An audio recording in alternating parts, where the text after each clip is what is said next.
వారంలోనే ఇన్ని బూడిద గుమ్మడికాయలు హార్వెస్ట్ చేసినాను. ఎన్ని ఉన్నాయో చూడండి.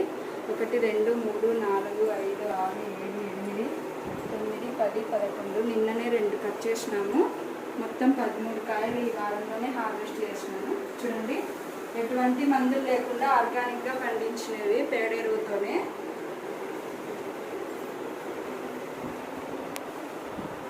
ప్రతిరోజు బూడిద గుమ్మడికాయ జ్యూస్ తాగితే చాలా మంచిది హెల్త్కి. 1 2 3 4 5 6 7 8 9 10. అలాగే ఇక్కడ చూడండి 11 12 13. మొత్తం ఇన్ని గుమ్మడికాయలు ఈ వారం హార్వెస్ట్ చేసినాను. చూడండి, ఎటువంటి మందులు లేకుండా ఆర్గానిక్గా పండించినవి.